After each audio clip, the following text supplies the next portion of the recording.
Ada beberapa teknik yang bisa kita gunakan untuk menyelesaikan beragam tes numerik. Pertama, kita sebut dengan teknik melihat pola. Teknik ini biasa digunakan untuk suatu operasi hitung bilangan berulang yang terlihat menyeramkan. Perhatikan, dalam soal kita disuruh menghitung angka 1 sampai dengan 200 dengan operasi hitung negatif, negatif, positif. Tugas kita adalah menentukan pola dari barisan ini. Bila kita cermati, ternyata barisan ini mempunyai pola operasi hitung sebagai berikut. Negatif, negatif, positif. Negatif, negatif, positif. Artinya soal bisa kita kelompokkan menjadi berikut ini.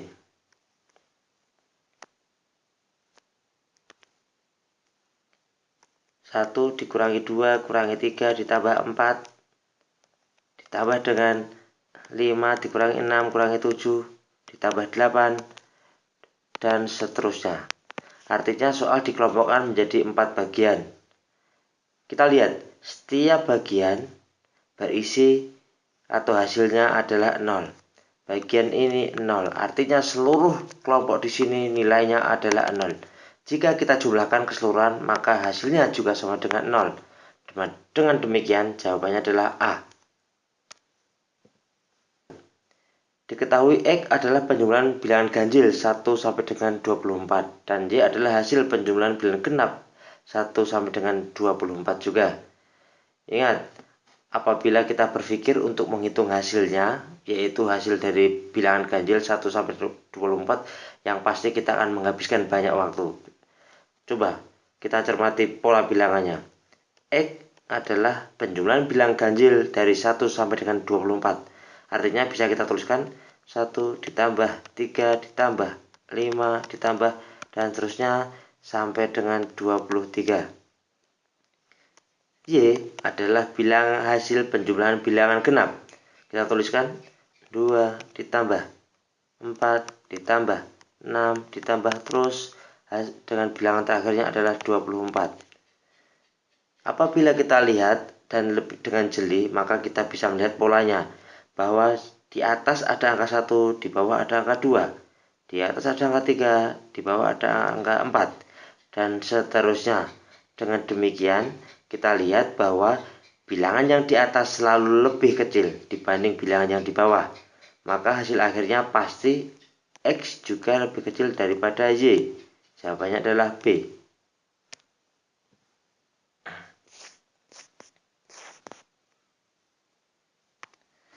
Soal nomor 3.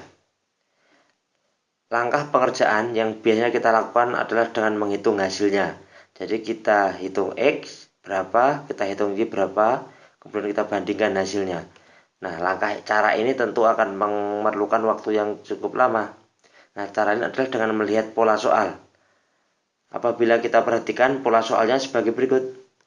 X itu adalah akar dari suatu bilangan ditambah akar dari suatu bilangan lain yang lain, dan Y adalah akar dari penjumlahan dua buah bilangan.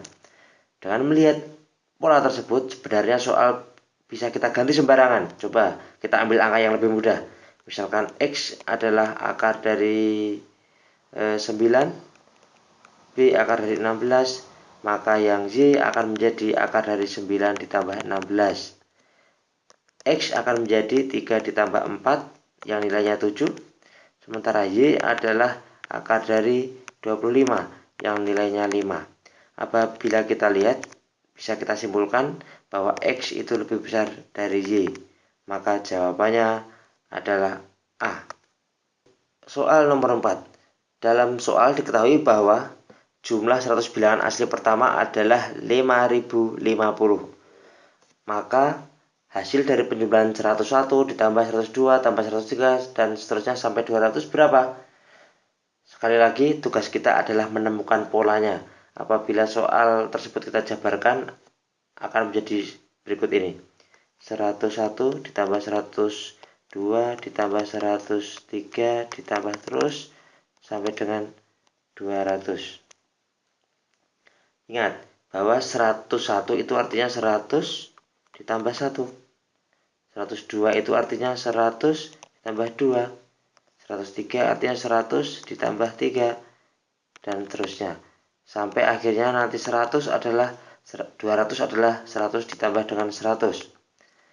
Apabila bilangan-bilangan ini kita kelompokkan, akan kita peroleh 100 ditambah 100 ditambah 100 dan seterusnya, ditambah kita ambil bilangan yang belakangnya, yaitu 1 ditambah 2 ditambah 3 sampai dengan 100.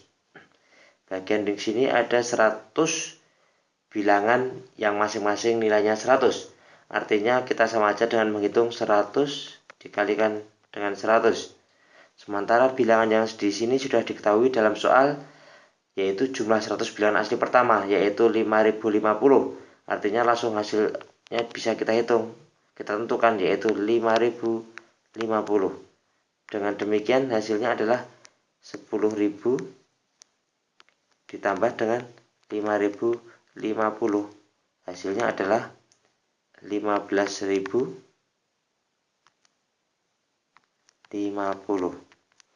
Maka jawaban yang memenuhi adalah A.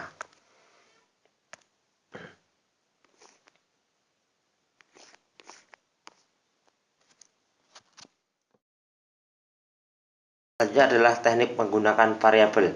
Teknik ini biasanya kan digunakan untuk menyederhanakan tipe soal cerita. Oke, kita lihat soal nomor 1. Ini adalah soal terkait rata-rata. Ingat, rata-rata itu arti diperoleh dari jumlah data dibagi dengan banyaknya data.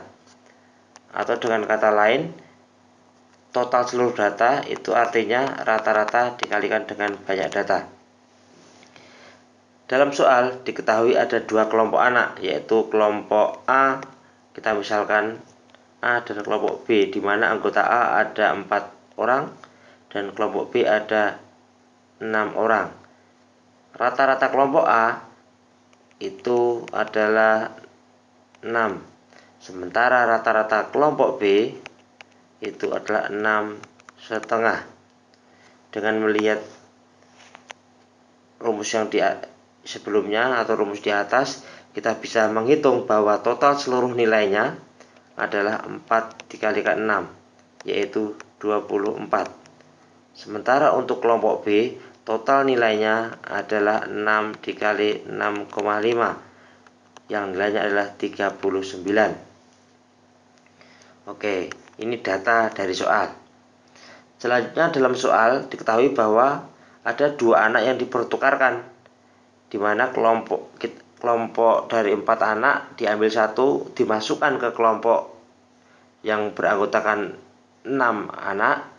Demikian yang 6 anak diambil satu anak, ditukarkan, dipindah, dimasukkan ke kelompok yang 4 anak. Kita misalkan satu anak yang diambil dari sini kita namakan si X nilainya. Sementara yang dari kelompok 6 anak kita misalkan nilainya adalah Y.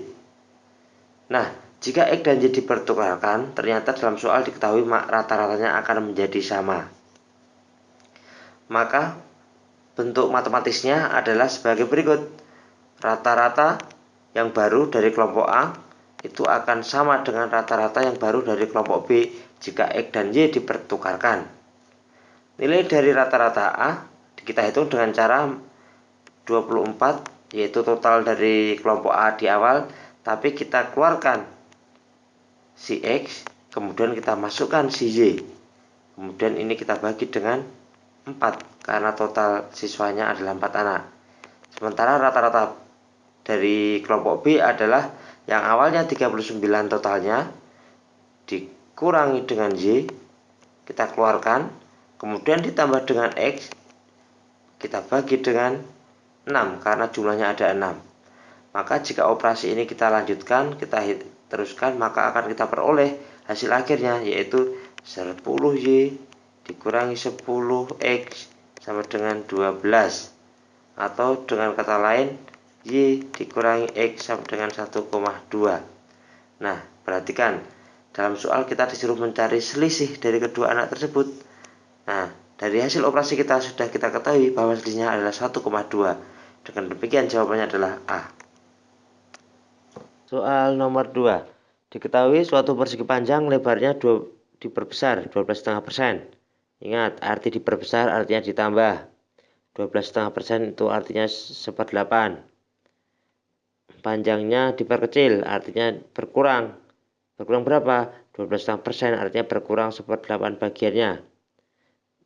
Soal kita bisa sederhanakan sebagai berikut. Misalkan untuk yang bangunan lama, panjangnya kita misalkan 8, lebarnya juga 8, maka luasnya menjadi 8 kali 8, artinya 64. Untuk yang baru, kita misalkan panjangnya sudah diketahui 8, tapi dalam soal bahwa panjangnya diperkecil 1/8 bagian. 1/8 dari 8 itu artinya 1, artinya panjangnya awalnya 8 dikurangi 1 menjadi 7. Sementara lebarnya diperbesar atau ditambah 1/8-nya, artinya yang awalnya 8 ditambah 1/8-nya. 1/8 dari 8 adalah 1, artinya 8 ditambah 1 nilainya adalah 9, maka luasnya menjadi 7 dikali 9 yang nilainya 63. Perhatikan, luas yang lama itu 64, luas yang baru itu 63, artinya luas yang lama itu lebih besar, atau luas yang mula-mula itu lebih besar dibanding luas yang baru. Jawaban yang memenuhi adalah jawaban D.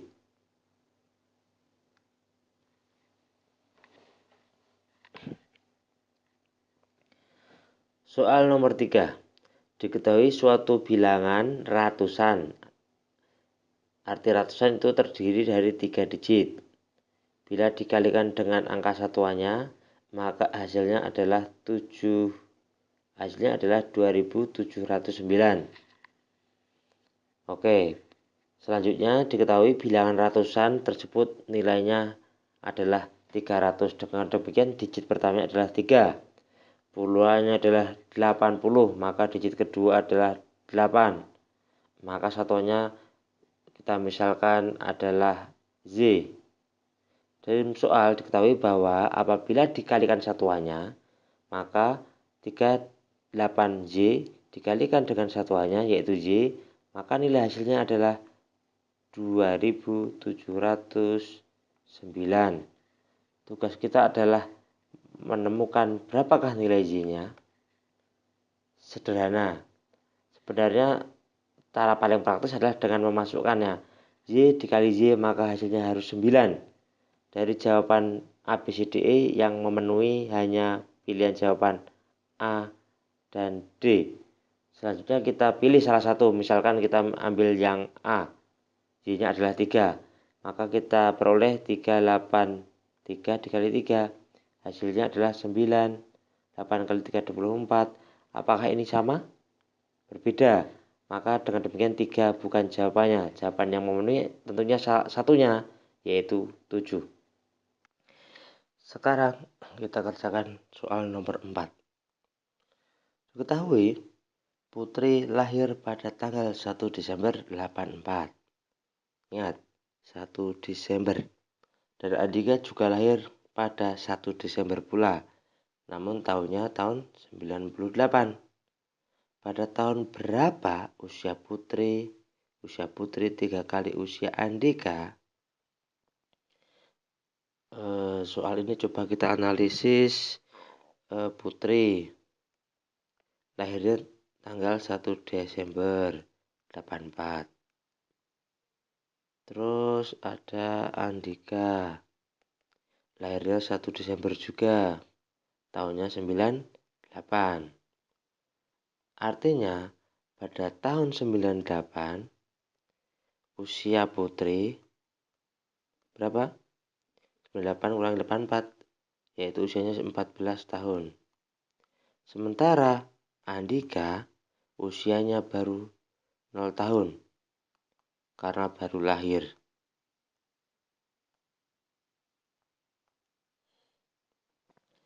Nah, selanjutnya ditanyakan pada tahun berapakah usia Putri 3 kali usia Andika. Kita misalkan ambil pemisalan bahwa M itu adalah beberapa tahun ke depan setelah tahun 98. Jadi M itu adalah beberapa tahun ke depan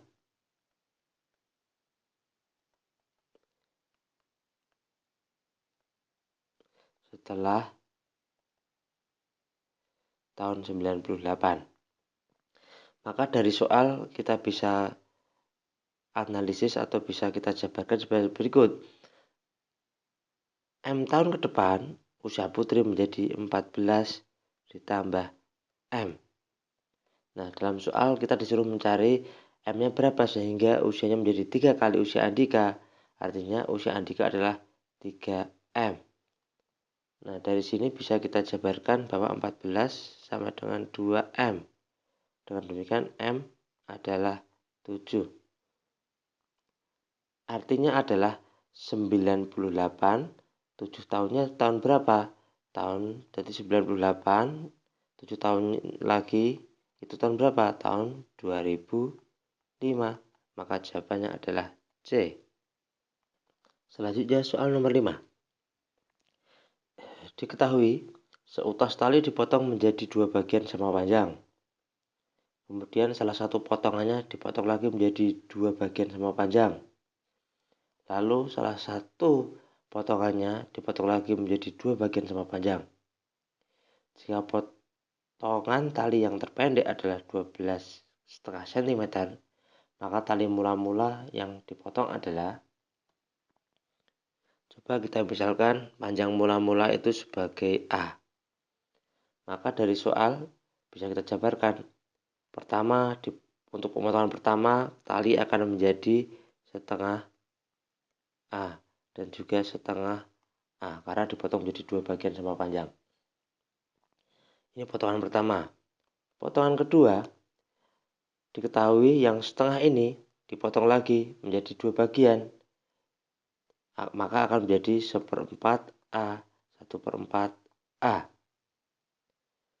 Terus untuk pemotongan ketiga, ternyata satu bagian ini dipotong lagi menjadi 2 bagian. Menjadi berapa? Menjadi 1/8 A, 1/8 A.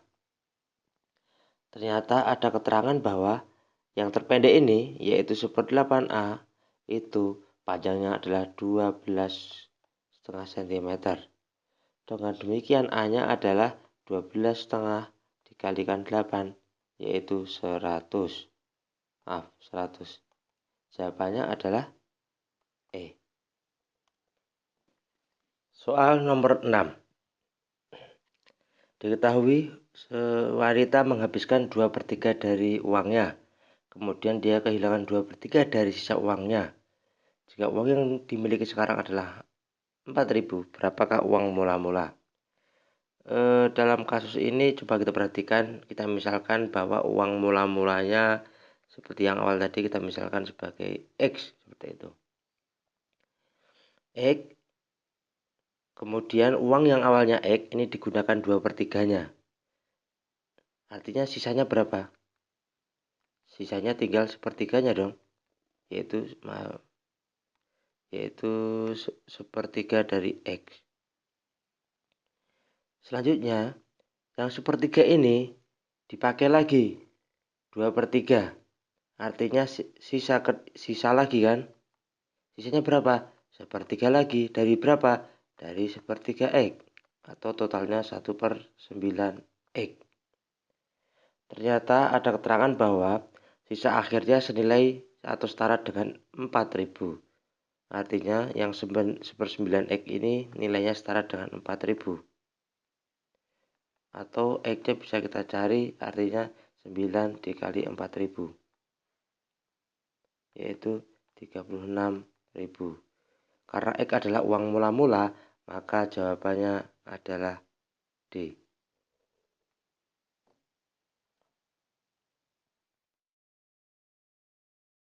Teknik ketiga. Teknik ketiga kita namakan sebagai teknik menggunakan sifat dasar atau definisi matematika dasar.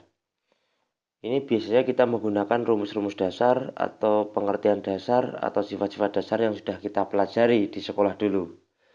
Misalkan tentang rumus diskon, rumus bunga majemuk, rumus tara, neto, rumus luas, untung rugi, dan sebagainya. Coba kita soal nomor 1.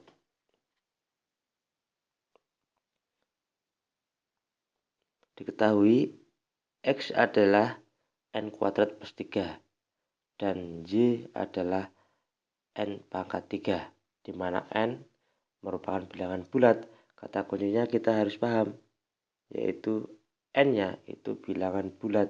Bilangan bulat itu ada dua bagian, ada yang positif, ada 0, ada bilangan bulat negatif.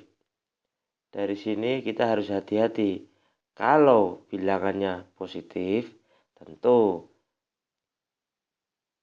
nilai N pangkat 3 akan lebih besar daripada N kuadrat. Tetapi sebaliknya, jika nilai bilangannya negatif, maka yang N pangkat 3 ini akan tetap negatif, sementara yang N kuadrat akan selalu positif, sehingga bagian X akan lebih besar. Karena belum tentu N-nya itu positif atau negatif, maka hubungannya tidak bisa kita tentukan.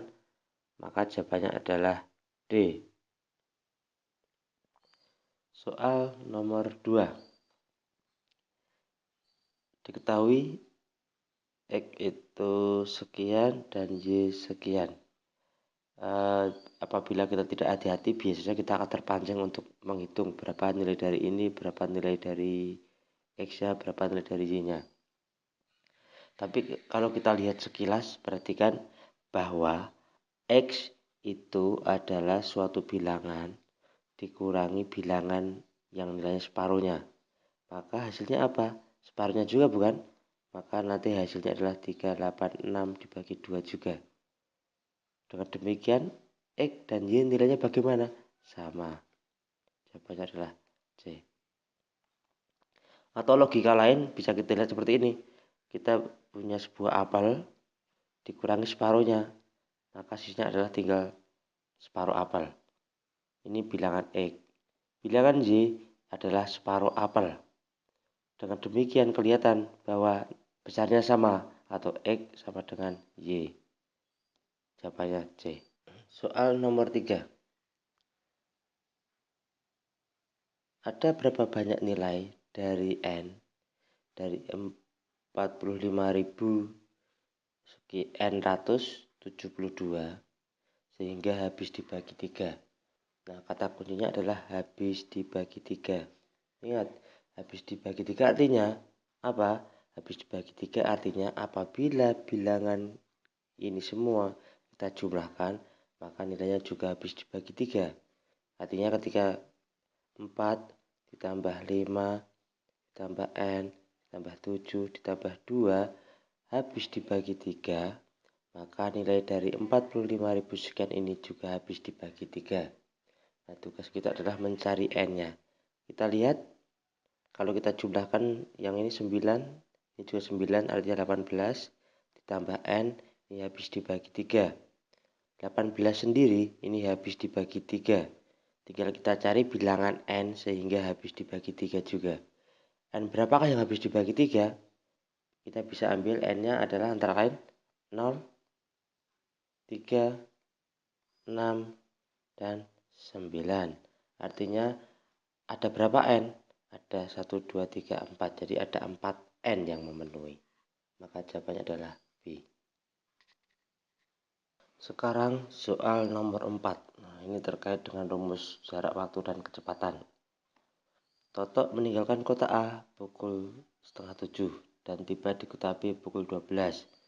Jika dia mengendarai mobilnya dengan kecepatan rata-rata 40 km per jam dan dia berhenti 1 jam untuk makan, maka berapakah jarak kota A dan B? Ingat, rumus jarak adalah waktu dikali kecepatan. Tugas kecepatan kita sudah punya. Kecepatannya berapa? 40. Tugas kita adalah mencari waktunya agar kita bisa ketemu jaraknya. Oke, kita cari waktunya. Berangkat dari pukul 06.30, sampainya pukul 12. Berapa lama perjalanannya? 12 kurangi pukul 6.30 akan kita peroleh perjalanan adalah 5,5 jam. Ternyata 5,5 jam ini tidak seluruhnya digunakan untuk perjalanan. Ada waktu 1 jam untuk makan, artinya lama perjalanannya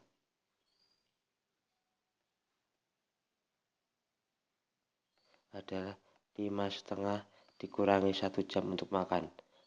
Total perjalanannya adalah 4,5 jam. Dengan demikian bisa kita masukkan ke sini, waktu perjalanannya adalah 4,5 jam. Dan apabila kita kalikan 4,5 dikalikan 40 adalah 180. Maka jaraknya adalah 180 km. Soal nomor 5. Amir membeli masing-masing satu lusin barang, di mana barangnya adalah pensil, pulpen, spidol, buku tulis, penghapus, buku gambar, lem, dan tinta. Harga rata-rata barang tersebut adalah 22.500. Kita lihat barang yang dibeli ada beberapa jenis. 1, 2, 3, 4, 5, 6, 7, 8. Jadi ada 8 jenis barang. Ada 8 jenis barang. Rata-ratanya adalah 22.500. Ketika membeli satu lusin penggaris, artinya barangnya menjadi 9, maka rata-ratanya berubah menjadi 22.700. Ingat, rumus dasar dari rata-rata. Rata-rata adalah harga total dibagi dengan banyaknya bilangan atau banyaknya barang. Kalau kita mencari harga totalnya, sama aja dengan mengalihkan rata-ratanya, kita kalikan dengan banyak barang. Nah, rumus ini kita gunakan. Ketika kita membeli atau Amir membeli 8 barang, maka harga totalnya berapa? Yaitu rata-ratanya 22.500 dikali dengan banyak barangnya 8, yaitu terus 80.000. Ketika Amir membeli 9 barang, harga totalnya menjadi berapa? 22.700 dikalikan dengan 9. Totalnya adalah 204.300. Kita namakan ini sebagai harga total 1, harga total 2. Harga total 1, totalnya ada 180.000. Kemudian ketika ditambah satu harga dengan penggaris, maka akan menghasilkan harga yang di bawah. Dengan demikian, untuk menjadi harga dari penggaris, ya tinggal kita kurangkan 204.300 dikurangi dengan 180.000, yaitu berapa? 24.300. Ini harga untuk satu lusin penggaris. Sedangkan dalam soal yang ditanyakan adalah harga satu penggaris. Satu lusin itu ada 12. Artinya kalau untuk mencari harga satu penggaris ini tinggal kita bagi 12. Nilainya adalah 2025. Jawaban yang memenuhi adalah mana? Yang C.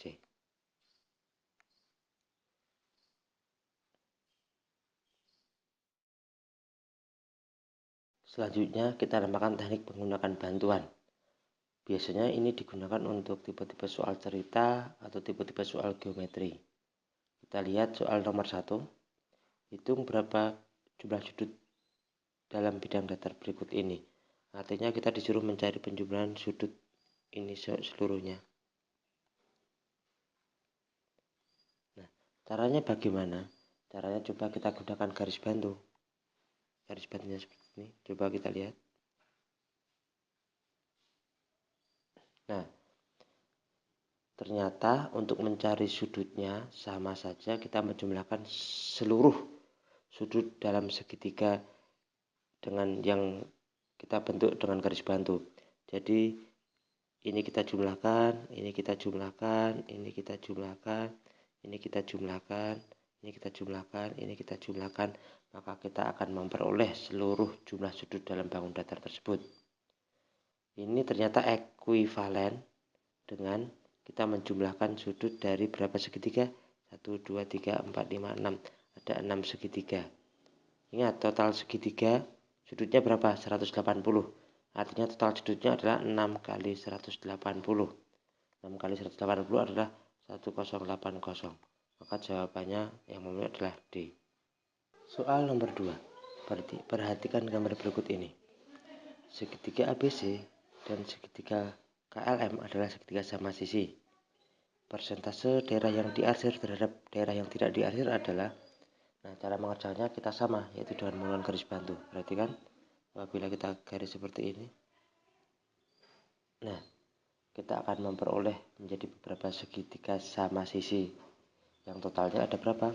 1, 2, 3, 4, 5, 6, 7, 8, 9, 10, 11, 12. Jadi ada 12 segitiga. Dari 12 ini yang diarsir ada berapa? 1, 2, 3, 4, 5. Ada 5 yang diarsir. Nah, artinya ada berapa yang tidak diarsir? Ada 12 kurangi 5, yaitu ada 7. Nah, soal nomor 2 menanyakan bahwa berapakah persentase daerah yang diarsir terhadap daerah yang tidak diarsir. Artinya yang diarsir itu ada 5, yang tidak diarsir ada 7. Tinggal kita kalikan dengan 100%. Nilainya adalah 71,4%. Maka jawaban yang benar adalah D. Sekarang kita lanjutkan pembahasannya soal nomor 3. Diketahui sebuah kubus yang panjang rusuknya masing-masing 8 desimeter dibelah menjadi 8 kubus yang sama besar. Kita gambarkan dulu kubusnya. Nah, kubus ini mempunyai panjang rusuk masing-masing 8. Kubus dibelah-belah menjadi 8 kubus yang sama besar. Artinya gambarnya akan menjadi seperti berikut ini. Kita bagi menjadi 8 kubus. Nah, berapa desimeterkah panjang rusuk ke-8 kubus tersebut? Oke, kita keluarkan satu kubus kecil seperti ini. Nah, artinya panjang rusuknya kalau ini 8, maka sini menjadi 4. Artinya ini ada 4. Ingat, panjang rusuk totalnya ada 12. Masing-masing panjangnya itu 4, maka totalnya adalah 48. Itu baru satu kubus kecil. Nah, di sini ada 8, artinya total keseluruhan panjangnya adalah 48 dikalikan 8, yaitu 384. Jawaban yang benar adalah E. Soal nomor 4. Diketahui A adalah luas persegi dengan panjang 6 cm. Panjang sisinya 6 cm. Artinya kita peroleh gambar seperti ini. Ini 6, ini 6. Ingat, panjang diagonal segini berapa? Ini adalah 6/2. Artinya separuhnya dari diagonal persegi itu adalah 3/2. Ternyata diketahui 3/2 itu juga merupakan jari-jari dari suatu segi 6 beraturan. Artinya ini kita jadikan jari-jarinya. Selanjutnya kita bentuk segi 6 beraturannya. Kita peroleh seperti ini.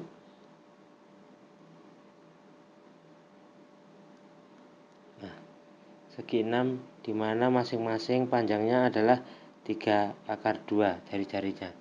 Jelas terlihat A adalah luas persegi dan B adalah luas segi 6. Jelas terlihat bahwa A itu lebih kecil daripada B.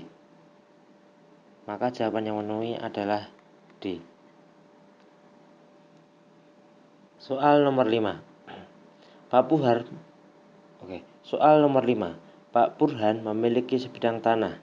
Tanah tersebut seperempatnya dijual. Sepertiga dari sisanya diwakafkan untuk pembangunan panti asuhan. Dan kini sisa tanah Pak Burhan adalah 500 meter persegi. Berapakah luas tanah Pak Burhan mula-mula? Ini kita bicarakan dengan dua cara, yaitu cara numerik dan cara logika. Kalau cara logika, caranya seperti ini. Pak Burhan mempunyai sebidang tanah. Seperempatnya itu dijual. Artinya tersisa 3 bagian. Nah, dari 3 bagian ini, sepertiga dari sisanya itu diwakafkan. Artinya ada 1 bagian yang diwakafkan. Maka diperolehlah sisanya. Ternyata sisanya ini setara dengan 500 meter persegi. Artinya apa? Kalau ditanyakan tanah keseluruhan, itu artinya 2 kali dari 500 atau 1000 meter persegi. Maka jawaban yang ini adalah B. Teknik selanjutnya adalah teknik mendata. Untuk melakukan teknik mendata sangat diperlukan ketelitian. Terkadang teknik ini sangat mempermudah kita dalam menyelesaikan soal jika kita tidak mengingat rumus penyelesaiannya. Sebagai contoh, kita lihat soal nomor 1. Apabila kita lihat tipe soalnya adalah menggunakan rumus perbandingan senilai. Tetapi kita juga bisa mengerjakannya dengan cara teknik mendata, yaitu sebagai berikut. Sebuah pabrik menyediakan solar untuk memanaskan 4 buah ketel dalam waktu 6 minggu. Artinya 4 buah ketel, waktu yang diperlukan adalah 6 minggu. Kemudian dalam soal ditanyakan, apabila di sana ada 16 ketel, maka yang diperlukan berapa lama atau berapa minggu? Kita data saja. Kalau 4 ketel 6 minggu, kalau 8 ketel berapa minggu? Tinggal 2 kalinya, 12 minggu. Kalau ini ada 16 ketel, ada berapa kalinya? Ya tinggal 2 kalinya lagi, ada 24 minggu. Maka jawabannya adalah 24, yaitu A. Selanjutnya, soal nomor 2. Sebuah truk harus mengangkut 9,5 ton pasir dari sebuah sungai ke lokasi proyek. Apabila truk tersebut hanya mampu mengangkut 2/4 ton pasir pada setiap kali angkut, berapa kali perjalanan yang harus dilakukan oleh super truk tersebut untuk mengangkut seluruh pasir yang ada? Oke, coba kita data. Perjalanan pertama, truk akan mengangkut 2/4 ton. Karena sekali jalan truk hanya bisa mengangkut 2/4 ton. Terus perjalanan kedua, truk akan mengangkut 2/4 ton lagi. Perjalanan ketiga, truk akan mengangkut 2/4 ton lagi. Yang terakhir, perjalanan keempat, truk akan mengangkat 2/4 ton lagi. Apabila kita total keseluruhannya adalah ini 4,5 tambah 4,5, totalnya 9 ton. Padahal dalam soal diketahui bahwa total pasir yang diangkut adalah 9,5 ton, artinya masih tersisa 0,5 ton lagi. Nah, ini akan diangkut pada angkutan kelima. Artinya apa? Untuk mengangkut seluruh pasir diperlukan sebanyak 5 kali angkut. Jawabannya adalah C.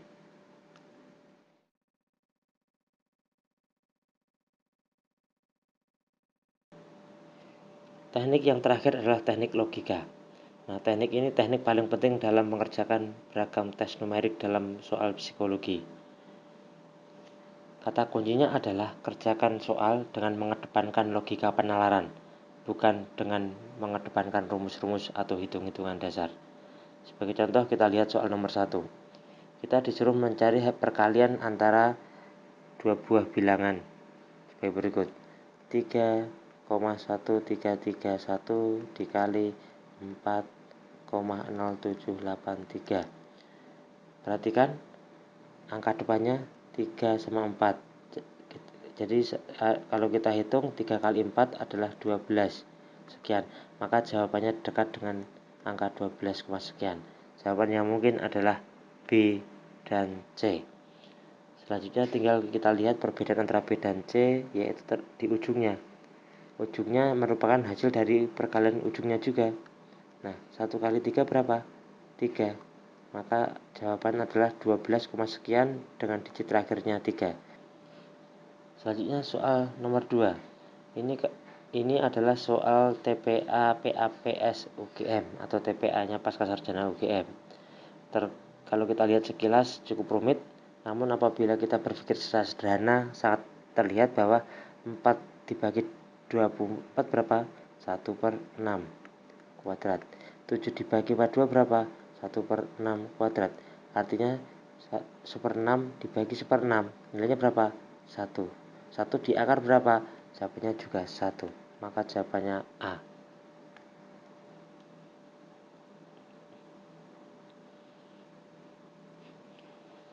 Soal nomor 3. Pada soal diketahui bahwa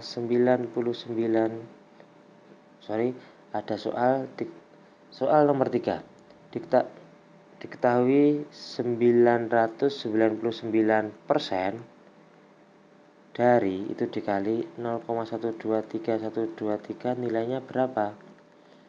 Perhatikan, apabila kita mengalihkannya secara dengan perkalian biasa cukup rumit, 999 dikalikan 123 terusnya, tentu angkanya akan sangat sukar. Tapi kita bisa menggunakan logika lain. 999 itu dekat dengan angka berapa? Dekat dengan angka 1000. Artinya ini kita ganti dengan 1000 dibagi dengan 100 dikali 0,123 kita coret. Artinya tinggal 10 dikalikan 0,123 diperoleh angka 1,23 dan seterusnya. Jawaban yang paling dekat dengan 1,23 adalah C.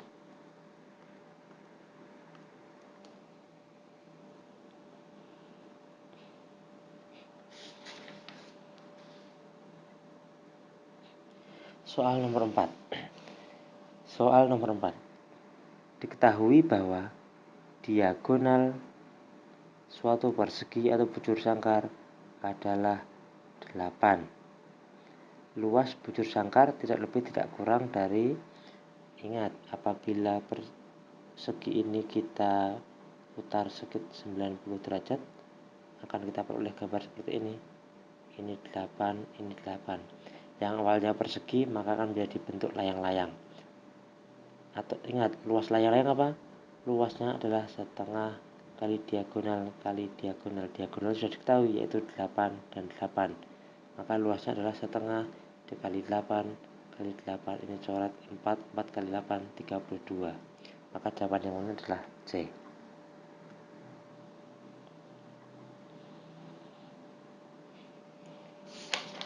Terakhir, selanjutnya soal nomor 5.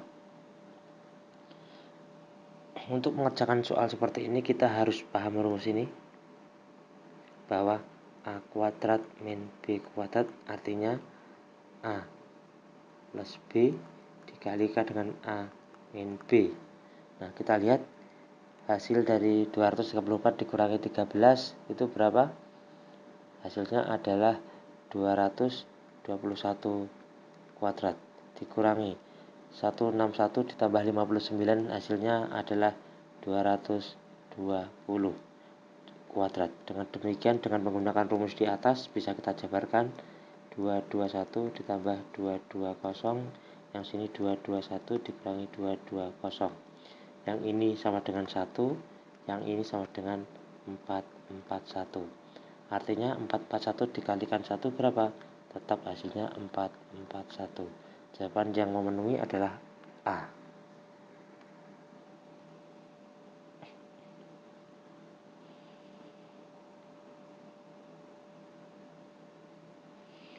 Soal nomor 5.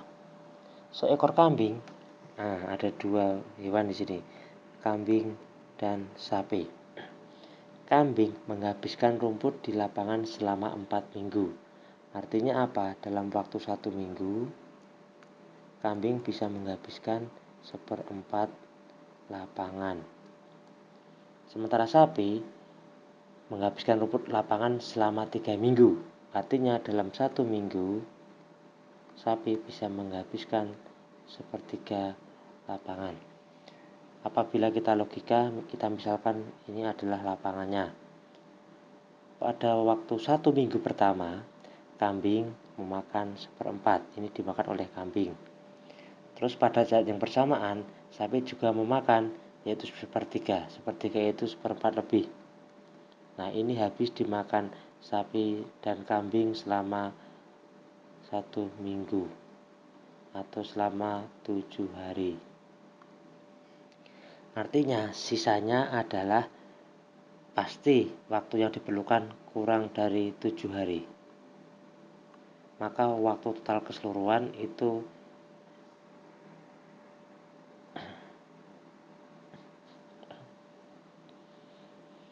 soal nomor 5.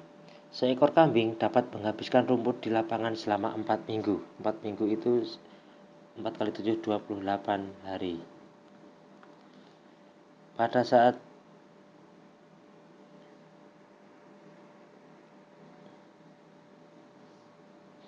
soal nomor 5. Seekor kambing bisa menghabiskan rumput lapangan selama 4 minggu atau 28 hari. sapi bisa menghabiskan rumput lapangan selama 3 minggu atau selama 21 hari. Ditanyakan apabila sapi dan kambing memakan rumput secara bersamaan, maka waktu yang diperlukan adalah caranya seperti ini. Ini kita namakan rata-rata kecepatan gabungan. Trik praktisnya adalah yang atas kita isi adalah kambing dikali sapi, yang bawah kambing ditambah sapi. Kita hitung kambingnya itu 28 hari dikali 21 hari, kambing tambah sapi itu totalnya berapa ini? 49, 28 ditambah 21. Artinya 28 dikali 21 dibagi dengan 49. Apabila kita sederhanakan, 49 bagi 7, 28 bagi 7 itu 4. 7 bagi 21 adalah 3, maka hasilnya 4 kali 3 berapa? 12. Artinya ketika kambing dan sapi memakan bersamaan, maka waktu yang diperlukan adalah 12 hari. Jawaban yang ini adalah A.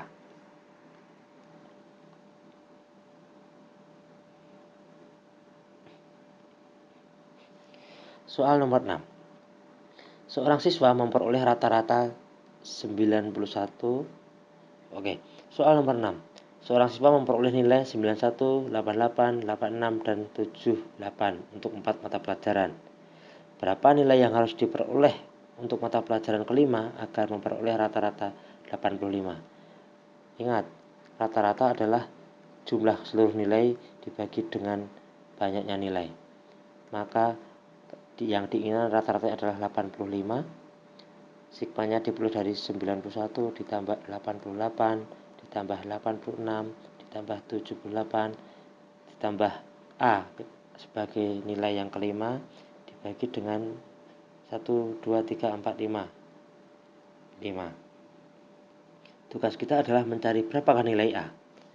Artinya A adalah 85 dikalikan 5, nanti dikurangi hasil penjumlahan dari 91 tambah 88 tambah 86 tambah 78. Nah, kita lihat di sini bahwa jawaban yang disediakan digit terakhirnya itu berbeda semua. Maka kita cukup menghitung hasil digit terakhirnya. 5 dikali 5, digit terakhirnya 5. Dikurangi 1 tambah 8 itu 9, 9 tambah 6 itu 15, 5 tambah 8 itu 3. Maka hasil dari penjumlahan ini digit terakhirnya adalah 3. 5 kurangi 3 adalah 2. Maka jawabannya akan memiliki digit terakhir 2. Jawaban yang ini adalah D.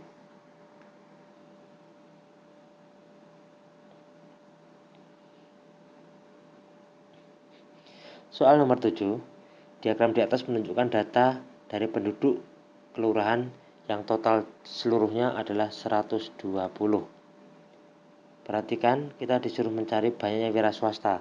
Wira swasta terlihat bahwa ini kalau separuh itu baru 60, maka wira swastanya itu kurang dari 60. Jawaban yang kurang dari 60 berapa?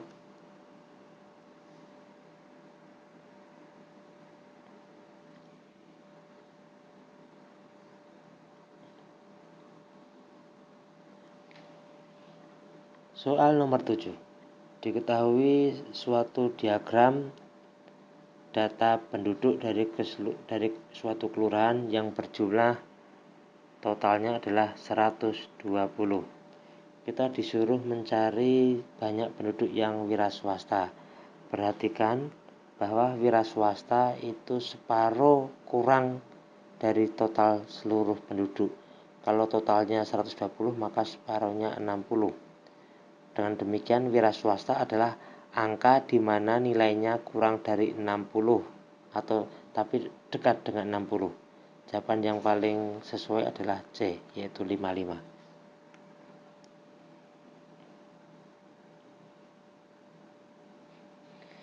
Soal nomor 8. Kita disuruh menghitung berapakah nilai sudut Y. Nah, kalau kita pakai logika sangat sederhana. Ingat, Y ini adalah sudut tumpul di mana nilainya lebih dari 90. Kita perhatikan jawaban A, B, C salah. tinggal kita lihat D atau E. Kalau lihat bentuknya, maka yang paling dekat atau paling sesuai untuk Y adalah 120.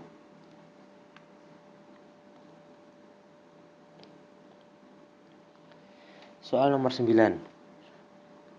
Kalau tidak hati-hati, biasanya kita akan menghitung berapa nilai X, berapa nilai Y.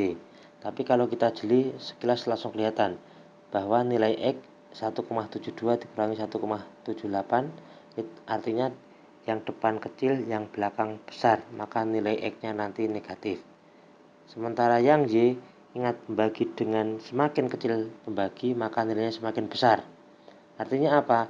Yang depan lebih besar daripada yang belakang, maka pengurangan dari nomor Y akan menghasilkan bilangan positif. Dengan demikian X-nya lebih kecil daripada Y. Jawabannya adalah B.